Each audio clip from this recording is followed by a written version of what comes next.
Yeah, again, we can easily imagine other systems. We don't have to imagine them. They're all around us. You know, as Arjun was saying earlier, we all of us experience every day systems where productive activity is organized through some sort of collective decision-making process. An enormous amount of our productive work, our reproductive labor that keeps us, you know, going individually and collectively is carried out in the family, where, you know, some families are more egalitarian, some families are more hierarchical, but no family is organized on the basis of the pursuit of profit. Well, let's not say no, but a trivially small fraction of them are. So we all have firsthand experience that this is a way that we can organize our activity. We all go to workplaces where within the workplace, you know, you don't make decisions based on some sort of profit maximizing criteria, and your immediate boss isn't doing it that way either. Either, you know, probably they're just following orders in some sort of bureaucratic system, or perhaps there's an element of voluntary cooperation going on. But either way, it's a different way of organizing you know, our activity than the notion of markets and the pursuit of profit. You know, as academics, we're fortunate enough to have a collective decision-making process that covers a lot of the traditional roles of the capitalist employer. You know, we collectively decide on hiring, and we collectively organize our work schedules and so on. Most obviously, very few workers in the contemporary world are as fortunate as academics in that way. But the point is that this is a model that actually exists. It works. I mean, certainly here in the United States, higher education is one of our big sort of industrial success stories, and it's organized in some sense as a bunch of little worker co-ops. So, you know, and in any workplace, there are moments when people sit down to make a decision together, where people do stuff because, you know, that's just what makes sense and they've agreed to do, as opposed to somebody making a calculation of self-interest. You know, this is David Graeber in his wonderful book, Debt, talks about everyday communism. You know, even in the most sort of traditional workplace, if somebody says, you know, pass me that hammer, or, you know, can you do some little favor for me? People do it just as a way of cooperating, and not because they've been ordered to, or because they're calculating that it will you know, pay off for them. So, and then obviously we have a huge public sector in the world as well. We have public schools and public libraries and public transit and fire and police services and so on. So we already have an enormous amount of non-capitalist organization of production around us. We don't have to imagine it.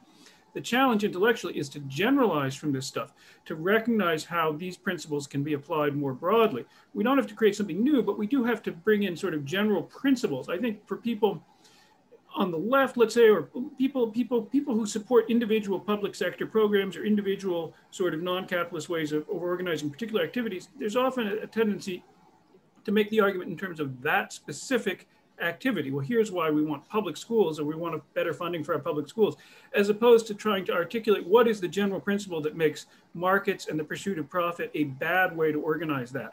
What is the general principle that says teachers should have autonomy? We actually want less authority of the boss in the classroom. That's why we have civil service protections. That's why we have professions, because we want people to have autonomy. We actually want to move away from the model of sort of proletarian labor where you're completely under the authority of the boss.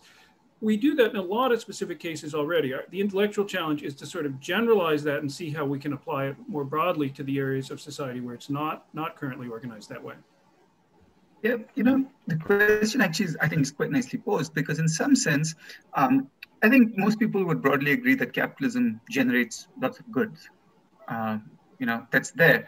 But there's been a sense right from the outset that it may not be serving the needs of humanity.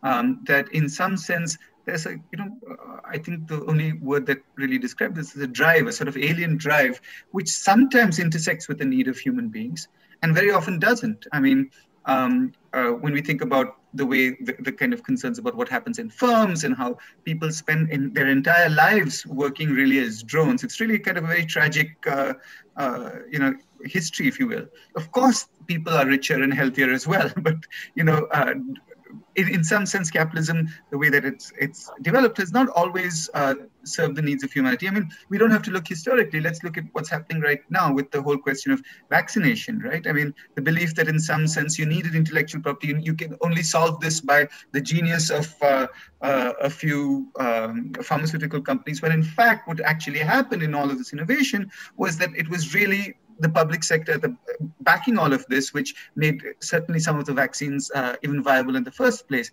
And so now you have this really perverse situation where some people are prevented from access because we want to maintain whatever capitalist institutions that we've built up. So I think it's important to realize that capitalism, while it's done many great things, as even Marx and others recognized, in terms of developing our capacities and so on.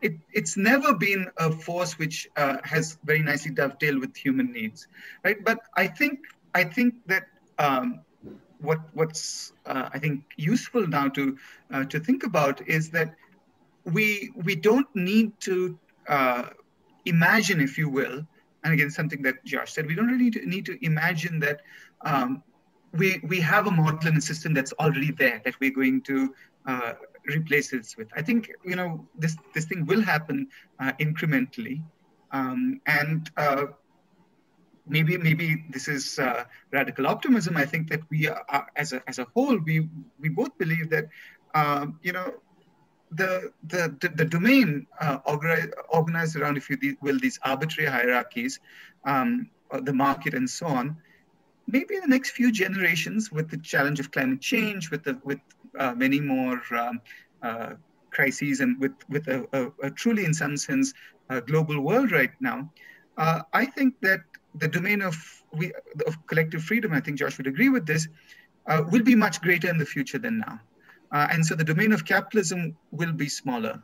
And so the domain, if you will, of where hopefully human freedom can flourish, that our hope is actually, we hope, and I think we believe that that's actually going to be the case in the future generation. Yeah, that's right. I almost want to leave it there because it's such a perfect ending, but I just wanted to amplify something Arjun said, because the vaccine case is really a perfect example of this dynamic. On the one hand, we have a really urgent collective problem, this pandemic, and the solution comes from, you know, it's directed by the public. It's a collective decision mediated by governments to devote our common resources to solving this problem. And it's incredibly effective. When you want to solve this problem and you have a political decision to do it, you can really work wonders.